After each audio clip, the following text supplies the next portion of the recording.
What's up, everybody? Unrested back again, just taking a quick stroll on my way to work, and just something I want to run past you. Once again, I had a very positive response to the making a video game about coming to Japan video.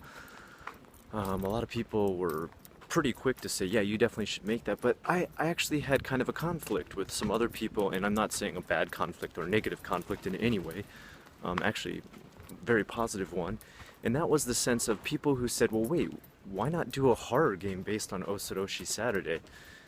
And then that got me thinking, like, wow, yeah, I love survival horror too. I love Fatal Frame, I love Cat Lady, I love all different types of different survival horror. Silent Hill 3 is one of my all-time favorite Silent Hills. Eternal Darkness, some really older, older games that I really enjoyed. Waxworks, if anyone ever played that on PC, man, that's an oldie.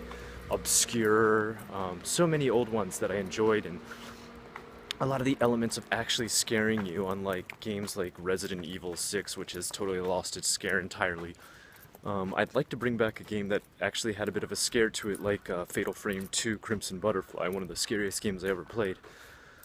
But I'm a bit of a conflict here because, okay, coming to Japan, I probably could make that game pretty easily as far as using RPG Maker. I took a look at that. A lot of people suggested it. They were like, yeah, go look at RPG Maker Ace or Part 4 or whatever it was called. And I checked that out and I was like, yeah, I probably could handle this. If I wanted to make something super technical, I would definitely need a bunch of people helping me, and I would literally just probably only be able to do the concept art and the writing, and everyone else would have to do everything else for me, which kind of sucks. I'm not going to tell a bunch of people to do a bunch of work for me and then we just, give it all away for free. I would love to obviously do that, make something that I could just give away for free, and if I did make a game solely by myself, I would do it for free, make it for free, and give it away for free. I don't foresee myself charging anyone for any kind of game I would make because, first of all, it would be my first try at making a video game, so you don't charge somebody for your beginner's work.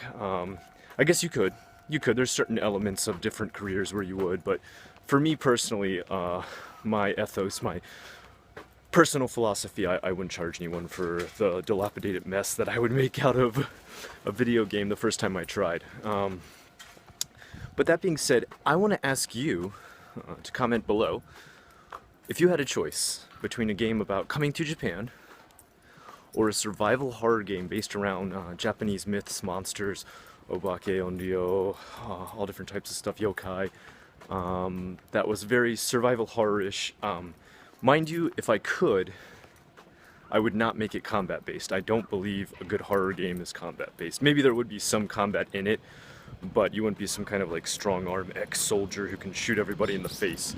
I really dislike when Silent Hill took that route and made your characters all, ex-cons, ex-army vets. Not that I have any problem with either of those type of people in real life. I just, playing as one of those in a, horror game where you got a strong arm, kind of takes away any of the scare factor of being easily killed or attacked. That's why I liked Silent Hill 3 so much, because you're just a young girl on the run in the middle of a lockdown mall with no one there to help you. This is a lot better. So how do you feel? What kind of game would you be more interested in playing? Now, the only other problem I really feel that I would have is if I did do survival horror, I would need your help. A lot of people wrote me and were like, hey, look, I'm a computer programmer, I'm a 3D graphic designer, I would love to talk to you about this game. Some people totally offered help. I would love to actually involve you guys in any kind of game making process. I think a lot of you out there are highly talented, have all sorts of skills that I don't even have, a bit of an idea of how to use or do or even imagine in my mind. And you also realize the limits of what we could do, of what we could make, how big or how small of a game. And that's something that was mentioned to me. So if I do go the horror route, then I would need some help. I'm not gonna, just say, hey, whatever, try to do this myself and make an RPG Maker. I can't imagine making a very scary game in RPG Maker. Sorry, RPG Maker. So guys, comment below, what would you like to see? A survival horror game or a going to Japan game? As of right now, there's nothing confirmed that I'm going to make anything. I don't know the full scope of what would go into such a project.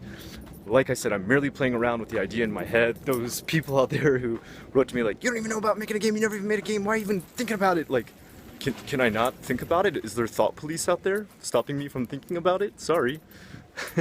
Anyway, comment below. I'm Unrested. If you like what you saw here today, please like, comment, and subscribe.